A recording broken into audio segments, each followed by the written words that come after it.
Checking in with the Flames track and field programs, and coming up here this weekend, the Liberty Open, the first meet of the season for the men, first meet in quite a while for the Lady Flames. We're visiting now with head coach Brant Tolsma. And Coach, as you get ready for the indoor season here, it's a little bit tough because these athletes have to go home and train on their own largely. What kind of a plan do you give them over the last month or so, and how excited are you to see them return? Well, they have 3 weeks off. We do bring them back a week early, and so that 3-week period is long enough to start getting out of shape if you don't do anything. It's on them. We only can give recommended workouts, and people go different places. So some go down to Florida, and they train well. Some go up to Canada, and they struggle to try to get it in. But that is an issue when we come back, that sometimes we jump right back into training, and we'll sometimes see injuries start cropping up about this time, so we have to try to find out what they did, and in cases back down our training a little bit for a week or two while we get back in shape.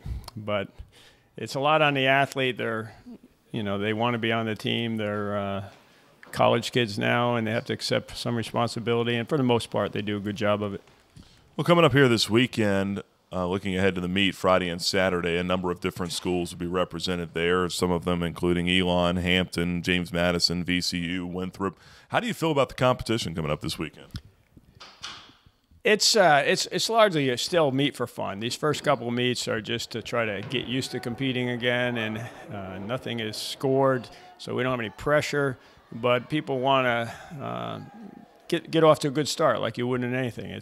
The season is more like a marathon, so we're not hoping that anybody's going to hit the best of their whole season.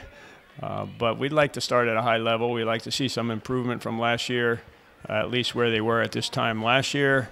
And I think there's generally a lot of excitement in the early part of the season because we've been training a long time for this, 3 months without a meet, and then now we're going, so it's fun.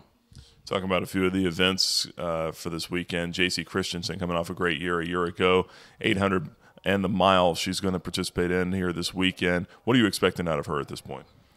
Well, she's just trying to she's running shorter events than what she normally does. She's just really doing it for a workout. And, we'll see what kind of speed she has right now.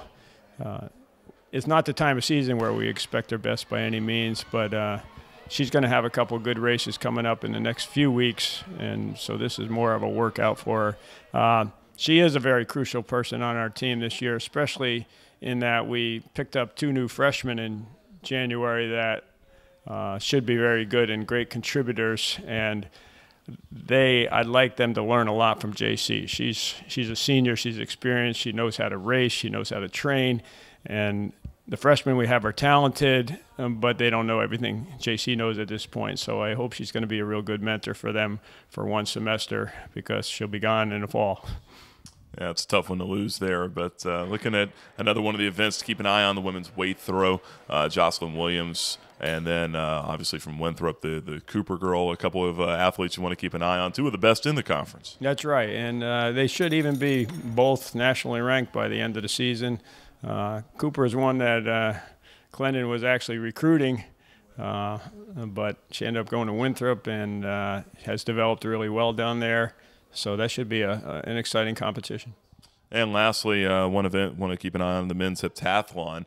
You've got 3 athletes competing in that: Tevin McIntyre, Zach Gilroy, and Zach Davis. And also a 2-time Division III national champion, Richard Rothel, competing in that one as well. Division III or not, it's 2 national championships, and that's going to be some tough competition out there. Yeah, and they're trying to it's more like a workout for them. We're not looking for any huge scores, but they'd like to see some results from their training, try to be solid. So I think that there's not a lot of pressure on them, but it'd be nice to get off with a good start. We're excited to get started. We're eager to see what God has planned for this year. I feel like we have potential to have a good year, but we just have to get the minds right, and we'll be able to see some of those things as we start the season. A lot depends on the head and the heart, and it's not just the legs. We think of track and field as being legs, but it's what's in their head, what's in their heart, and And I think that we have a lot of potential to have a good year this year. So we're excited to get started. Coach, appreciate the time. Thank you. Head coach of the Liberty Indoor Track and Field teams, Brant Tolsma. My name is Nick Pierce for the Liberty Flames Sports Network.